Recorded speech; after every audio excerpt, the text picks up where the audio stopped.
Hey everyone, my name is Sam and thanks for checking out this video. Make sure to hit the subscribe button down below and give the video a thumbs up or thumbs down. And and that notification bell thing so you know when I post videos, but I always upload on Friday, Sunday, and Tuesday.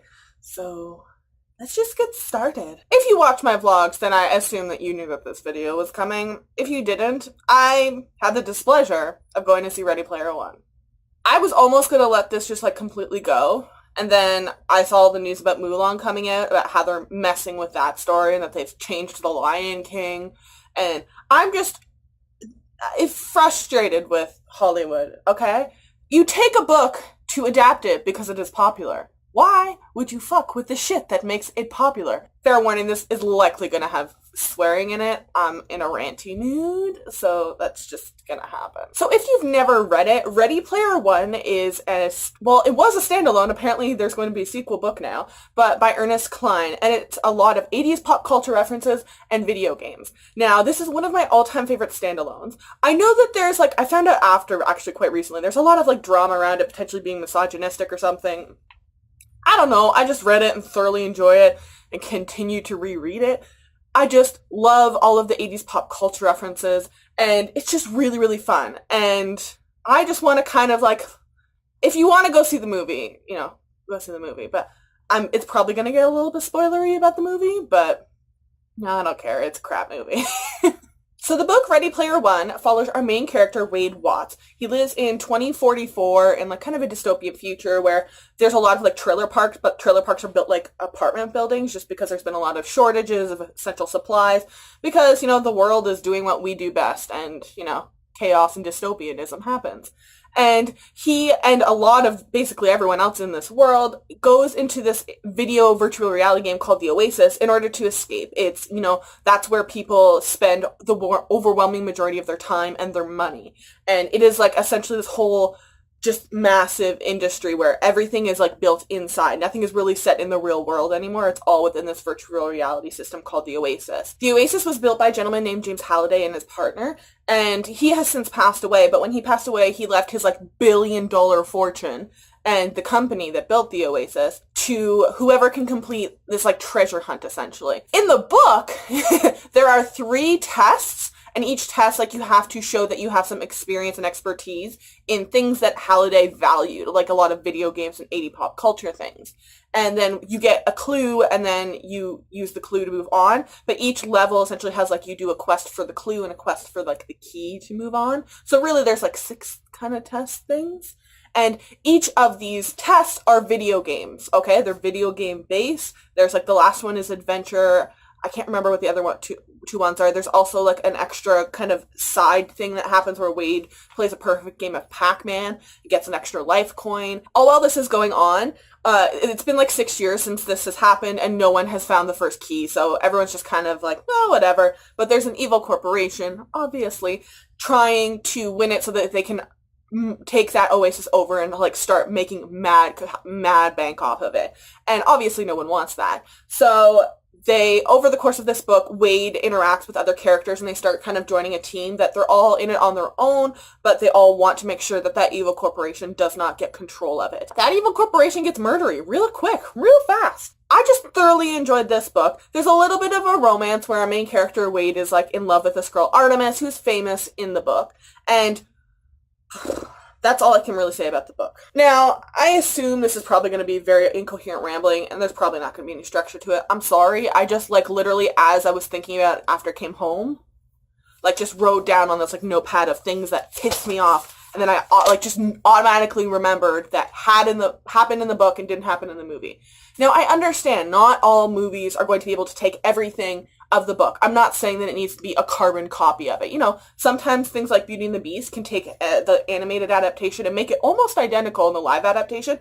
And it was wonderful, that movie, by the way, because it stuck to the point and the story of the original thing we loved. But, Ready Player One didn't do that, so I hate Steven Spielberg now. First big difference is in the book, Wade is going to, in the virtual reality world, to go to school. No, that doesn't even They totally wrote that out. That's not how they get his information. That's not how he meet his friends. None of that. It's totally gone. It doesn't really make any sense because the first quest is on the planet that his school is on in the virtual reality world. Why in the hell would you remove that? That doesn't make any sense. In the movie, the first quest is a freaking race, like, with cars. What in the world does that have? Why would you... That's, yeah, another point. Totally incoherent. None of the quests are the same in the book as they were in the movie. I was furious that they took out the entire Monty Python thing. Monty Python is one of my all-time favorite movies, and they removed that. It does not exist in the film. I don't even think they made a passing reference to it whatsoever. They also made it so that you only have to complete 3 quests to get the clue and the key for the next level, so they just cut out the 3 extra ones that you would have had to do in the book, which I kind of get the logistics of that, and I would have been okay if they had kept the quests the same as they had in the book, which was why I love the freaking book. Also, right off the bat, Wade knows who Artemis is, like the Avatar, and he's in love with her, and they make it clear in the film that he's like, oh, I'm in, like, everyone, I can't believe it's her, she's a famous person that everyone knows. They don't explain what she's famous for or how everyone knows her. If you go back and watch it, they never say it, or at least I totally missed out on it. They're just like, oh my god, that's Artemis. Oh my god, it's Artemis. And then there's just immediate sexual tension. By the way, if you didn't like the romance in Ready Player One, be prepared for the entire movie to rotate around 2 romances. James Halliday's romance with his partner's wife before they got married, and he's super creepy, obsessive about it, about the fact that he didn't kiss her. Instead of, like, taking her to dance, he brought her to the screaming of The Shining. That was really just an excuse for them to input The Shining references in the film. But, I mean, it was just weird. And then, automatically, Wade and Artemis are in this intense relationship, and it seems like they feel like they owe each other something, even though you guys don't even know each other. And I still don't know why Artemis is famous and why Wade is automatically already in love with her. You never explained it. Also, in the book, the whole point of Artemis's avatar, the big thing for her is, in the real world, she has this face... what's it called? Birthmark. And she, like, feels like it's a big thing for her. Like, they cast, like, a stereotypically attractive white brunette girl with makeup on that made it honestly just look like she had a black eye. So the whole point of that just seemed absolutely ridiculous. I was laughing at the entire premise of that. Of, oh my god, you have a black eye, but you're a skinny, shortish, attractive white girl. And I'm supposed to feel bad for you? Or, like, I know everyone has their insecurities, but, like, that was just a ridiculous part of it. Also, at the same time, Wade is, like, consistently overweight and battles with that because of being the Oasis continuously in the book. And at certain points, he starts exercising, like, putting it into his routine so that he does try to be healthier. They just totally abandoned that. He's just fit the whole film. Oh, yeah. So, like I said, they removed Monty Python completely from the film. Not even just, like, changed the quest that it was in. They just full-on removed Monty Python from the film. Then in the book, like I said, he plays a perfect game of Pac-Man and gets a coin that he doesn't know what it is, but ends up coming key in the end, that it's an extra life, and that's how he really ends up winning. And in the film, it's just a robot at the local Halliday Museum gives it to him out of just like a fluke because he guesses something correctly that the robot didn't know. What was the point? Why? That just... I mean, it's obvious you had no creativity and couldn't figure out where else to put it, but why just leave the Pac-Man part in there at least? I mean, that would at least make a little bit of sense, but, like, or pay homage to the book at least that way. It just, y'all are just like, no, we don't want to do that. We don't exactly know what to do with it, though, so... Also, in the film, when IOI, the evil corporation, blows up his home, he tells them when he's on the phone that he's not there. I honestly don't remember him doing that in the book. I'm fairly certain he let them believe he was there, and then tried to run to save his people or call someone.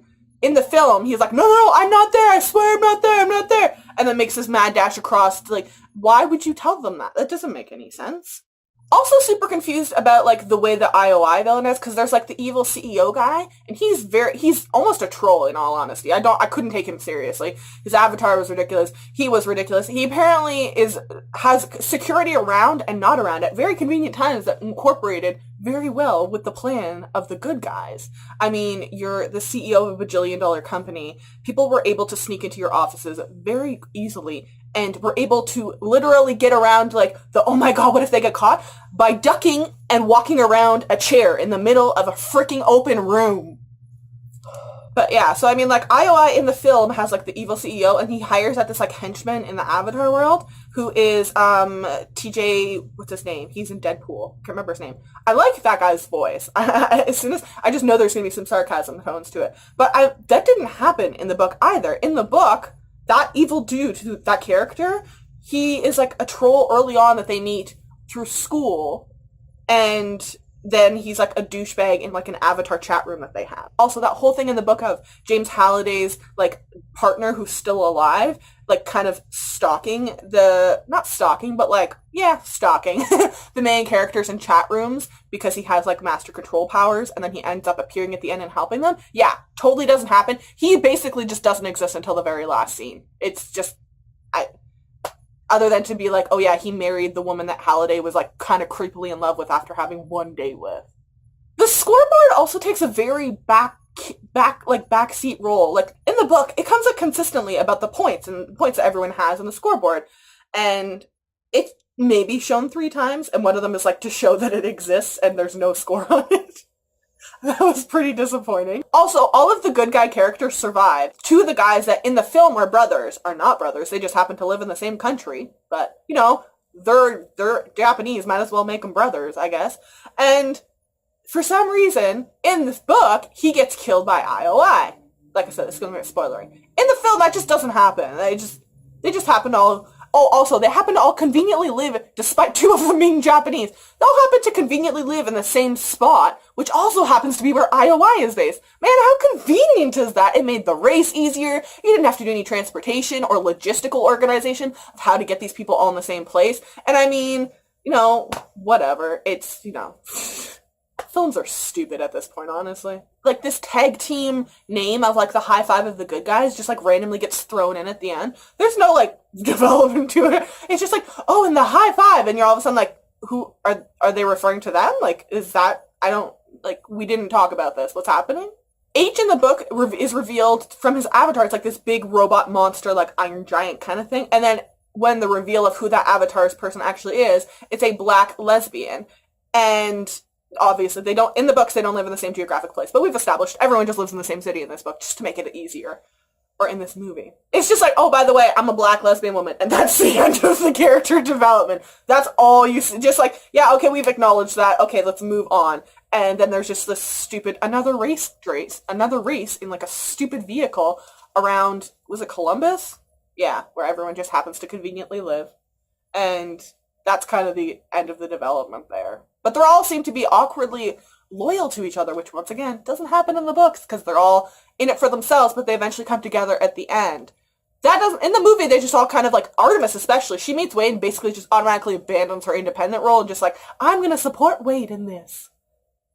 Because that's what happened in the book. The ending battle was one of the most ridiculous things I've ever seen, I think, in a really, really long time. It is literally Lord of the Rings, like the tower, is it 2 towers? That one where like well, I mean, it's probably in all the movies, but like the tower with the eye on top of it.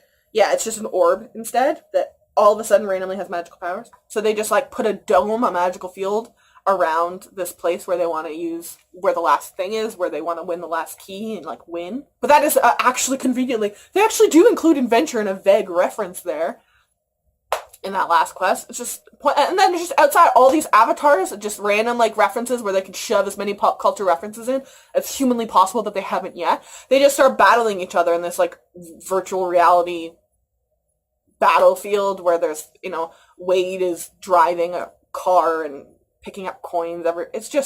It's ridiculous and stupid and just unnecessary. I mean, it's very Hollywood-esque. I think this movie, you could appreciate it if you didn't know that it was a book and you had never read the book. Because it is just like Star Wars and Lord of the Rings set in a virtual reality system, especially with all the fights and everything like that. And yeah, it was just by that point I was just like in my seat like, oh my god, can this be over? Because I made the mistake of sitting in the middle section, and I would have full on left halfway through if I didn't have to climb over people to leave the movie theater, because I hate doing that to people, but yeah.